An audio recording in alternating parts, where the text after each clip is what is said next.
On the night my coworkers dared me to ask the fat girl to dance at the company Christmas party, I realized an ugly truth about people I thought I knew after 4 years of working alongside them. My name is Daniel Marsh, 36 years old, a software engineer for a mid-sized logistics company in Chicago. My job is to fix things before anyone realizes they're broken. I'm used to sitting quietly while other people make noise, used to spotting system failures that nobody bothers to find because they never read the logs. I don't hate noise. I just stopped thinking it was worth the energy a long time ago. That year's Christmas party was held at a hotel in River North, the kind of ballroom with just enough golden lighting to make everyone look like they were having fun, even though most of them were secretly calculating how soon they could leave without their boss noticing. There was a buffet, a live band, and a dance floor that only a handful of brave souls dared to step onto after their third drink.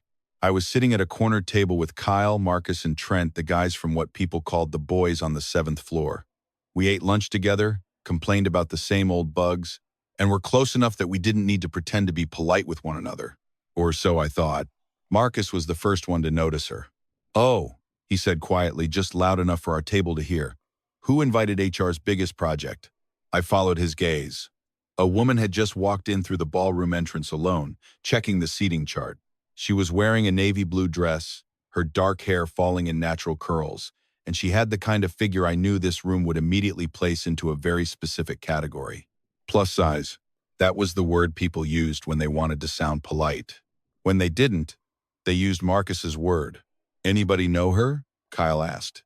"Data analytics," Trent said. "Transferred from the Boston office last month. Sophia.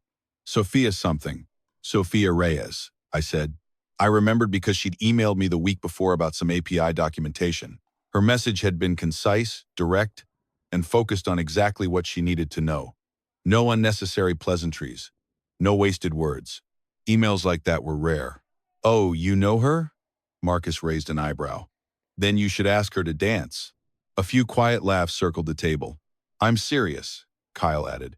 "Anybody brave enough to ask Sophia Reyes onto the dance floor tonight gets free coffee from me for a month." I looked at Sophia. She had found her table and was sitting down, scrolling through her phone with the air of someone who had long ago learned how to carve out her own space in a room full of strangers. Not the expression of someone who was sad. The expression of someone who had expected this. Then I looked back at my table. Marcus was grinning. Kyle was waiting. Trent was looking at Sophia with a look I had no interest in interpreting further. "Fine," I said. All three of them stared at me. "Fine?" Marcus repeated. "Yeah." I stood up and straightened the front of my suit jacket. "But not because of your bet." I didn't explain. There was no point explaining anything to people who were looking at each other like that. Sophia was sitting alone at table 11 with a glass of sparkling water and her phone lying face down on the table, which meant she had already put it away and was watching the room rather than participating in it. She was eating a small piece of bread and reading the names on the nearby place cards as if she were taking some kind of memory test. When I stopped beside her table, she looked up. "Daniel Marsh," she said before I could speak. "API documentation. I owe you a thank you. That export schema you wrote for the V3 endpoint saved me from spending 2 hours reading source code." I paused. "You already read that?" "I read documentation before I ask people." She shrugged. "Usually that saves everyone time. Most people don't bother. Most people don't bother writing it properly either." She said it the way someone might comment on the weather, not complaining, just observing reality. Neutral. Accurate. I pulled out the nearest empty chair and sat down without asking permission, then immediately realized I had done exactly that. "Mind if I sit here?" "You already are." "Right. There are 4 empty chairs at this table," she said. "You pick the closest one." "Habit." She studied me for a second. "Did you come over because of the bet?" I didn't move. "You heard that? This room is quiet enough and your table wasn't far enough away." She didn't sound hurt. She sounded like someone waiting to see what answer a program would return after execution. "I came over because I wanted to," I said. "The bet was theirs. I wasn't part of it. But you still came over." "Because," I said a little more slowly, "I remembered your email, and I don't meet many people who know how to ask the right question." Sophia looked at me for another second, the kind of look that told me she was deciding whether I actually meant it. I didn't try to appear more sincere than I was. Sincerity doesn't need a performance. "Okay," she finally said, returning to her piece of bread. We sat in silence for about 30 seconds. The band was playing a soft jazz number. At a nearby table, someone had just finished telling a joke, and everyone laughed the way people do when nobody actually finds it funny. "Sophia Reyes," I said. "I looked you up in the company directory after I got your email." She didn't look at me right away. "Why?" "Because you asked about a problem that 3 people before you had completely misunderstood." I was curious. She set down her bread. "How many people do you look up after they email you?" "Not many," I admitted. She looked at me. An honest answer. "I try." About 45 minutes later, Marcus wandered past our table with a glass of wine in his hand, and the kind of smile people wear when they're expecting to witness something amusing. He looked at me, then at Sophia, then back at me. "Well, well," he said. "You're actually sitting here, Daniel." I looked at him. "It's fine," Marcus continued, using the tone of someone already preparing an escape route. "Just interesting. Pretty brave of you." I didn't answer right away. I let the words hang in the air long enough for him to hear himself. "Brave," I repeated. "What exactly are you using that word for?" Marcus gave a short laugh. "Come on, Daniel. You know what I mean." "No," I said. "I don't." "Explain it." His smile tightened. Sophia said nothing. She was looking down at her glass of water, but I could tell she wasn't drinking. She wasn't moving. She was listening. "Forget it," Marcus said, the cheerfulness already gone from his voice. "I was just stopping by to say hello." "Say hello to Miss Reyes," I said, without looking at him. He walked away. I could hear his footsteps crossing the hardwood floor. Sophia looked up. She didn't thank me. She didn't need to, and I wouldn't have wanted her to. Instead, she asked, "You just made your office life more complicated." "Maybe." "You know that?" "Yes." She studied me for a moment. "You didn't have to do that." "I know," I said. "I didn't do it because he deserved to hear it. I did it because that comment shouldn't have been allowed to pass." Sophia was silent for a while. Then she said, "That export schema you wrote for V3, how long did it take?" I understood she was changing the subject. I let her. "About 3 hours. Most of that was spent trying to write it in a way a first-time reader could understand. 3 hours for something most people never read. You read it." She glanced down at her hands. I read it. The band switched to a slower song around 9 o'clock. A few couples drifted onto the dance floor. I looked at the dancers. Then I looked at Sophia. "Would you like to dance?" She looked at me, not surprised. More like she was examining where the question had come from. "Are you asking because you want to?" she asked directly. "Or because you think you should?" "Because I want to." "Why?" I thought about it for a second. "Because we've been talking for 40 minutes, and I don't want the conversation to end. And dancing seems like the only reasonable way to keep spending time together without having to invent another topic." The corner of her mouth curved upward ever so slightly. "That's the most practical reason for asking someone to dance that I've ever heard. I'm not very good at romance." "I know." She stood up. "Okay. But I'm not very good at dancing either." "Neither am I." "Then that seems fair." We walked onto the dance floor. Not the center, just along the edge, where the lighting was dimmer and there were fewer people. Sophia rested her hand on my shoulder with the air of someone following a necessary protocol rather than someone eager to touch another person. I kept a respectful distance. Not too close. Not performative. We moved with the music, slowly and somewhat awkwardly, the way people do when they haven't practiced this sort of thing. "Your table is watching," she said without turning her head. "I know. You don't care." "Not exactly," I said. "I do care. I just don't let it decide what I do." She was quiet for a moment. The song continued. Someone on the far side of the dance floor laughed loudly. "I moved here from Boston by myself," she said. Not as a complaint, but as if she were adding another piece of information to an ongoing discussion. "I don't know many people in this office, and I haven't tried very hard to." "Why not?" "Because of nights like this." She glanced lightly around the room toward table 7, where someone was taking a picture of us. "I know what I look like at events like these," she said. "I learned a long time ago not to expect much." She didn't say it with self-pity. She said it the same way someone talks about Chicago weather in January. A fact.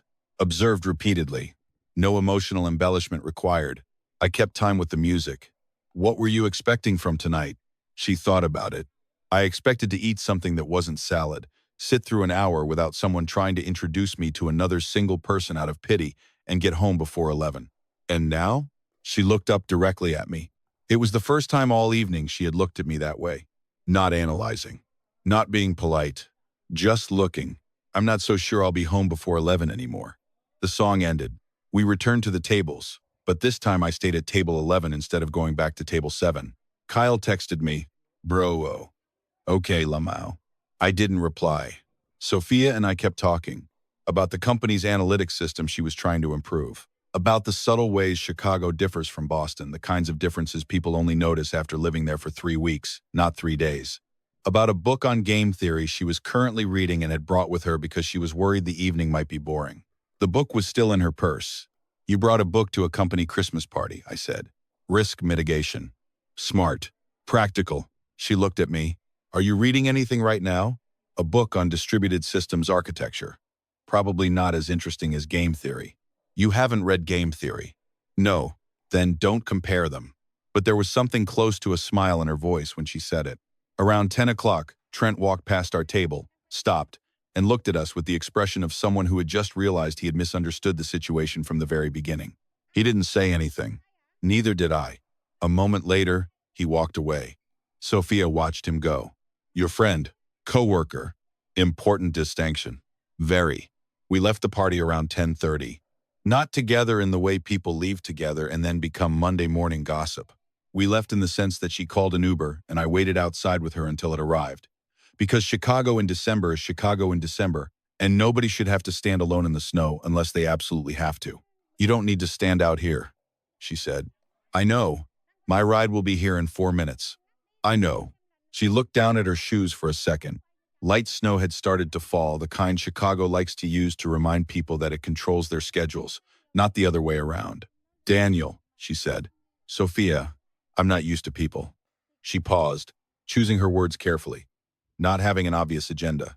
"I have an agenda," I said. "I want to ask if you'd like to have lunch this weekend. That's my agenda." She was silent. "Not because I feel sorry for you," I continued. "Not because I need to prove something to the people at table 7. Because I want to hear the rest of what you were saying about that analytics system. And because tonight you were the only person who asked me a question I actually had to think about before answering." Sophia looked at me.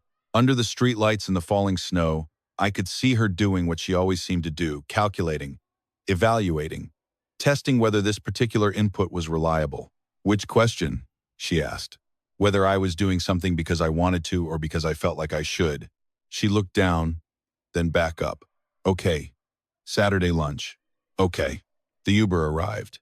She opened the door, then paused. "Daniel." "Sophia." "That V3 documentation." She looked back at me over her shoulder. "You wrote it so a first-time reader could understand it. Not many people do that." Then she got into the car. The door closed. I stood there watching the taillights disappear down the street. The snow kept falling small, steady flakes, the kind that don't need to impress anyone. On Monday, Marcus asked me, "So, have fun?" "Yes," I said, turning back to my monitor. He waited to see if I would say more. I didn't. After a moment, he walked away. At 10 that morning, Kyle texted me, "Bro, do you actually like her?" I replied, "Yeah." Nobody seemed to know what to do with that answer. And that was perfectly fine. Saturday lunch was at a small place in Logan Square that Sophia picked because she had read the reviews and confirmed the background music wasn't too loud. That seemed reasonable to me. We stayed for 2.5 hours. She told me about the company's analytics platform and the aggregation layer problems nobody wanted to fix because they were afraid of touching the legacy code. I told her about a bug I had discovered 3 years earlier that took 6 months to convince management to let me fix. We agreed that most technology problems are really people problems that happen to present themselves as technical ones. She drank her coffee black. No sugar. No cream. I remembered that. When we were leaving, she asked, "Would you like to do this again?" "I do." "Next Wednesday?" "Works for me." She nodded and headed toward the train station. She didn't say anything else. She didn't need to. 6 months later, Sophia Reyes presented the company's newly improved analytics system to the entire executive leadership team. She stood at the front of the room with a clean, organized slide deck and answered every technical question without looking at her notes once. Marcus sat in the third row and applauded when everyone else applauded. I sat quietly in the corner. I didn't tell anyone that I knew she drank her coffee black, no sugar, no cream, that she brought a book to every social event as a defensive strategy. That when she truly laughed, she looked away first before looking directly at you again, as if she needed a second to decide whether the smile was allowed to stay. I didn't tell anyone because nobody needed to know. Those things belonged to us. 2 years after that Christmas party, I asked Sophia if she wanted to move in with me. Not in a restaurant. Not with a ring. We were sitting in my living room. She was working on her laptop, and I was reading a book. I looked up and asked. She glanced up from her screen. Why? Because I spend more time driving than I'd like on Thursday nights. She thought about it for a moment. I have a lot of stuff. I have very little to balance it out. I need my own workspace. The second bedroom isn't being used.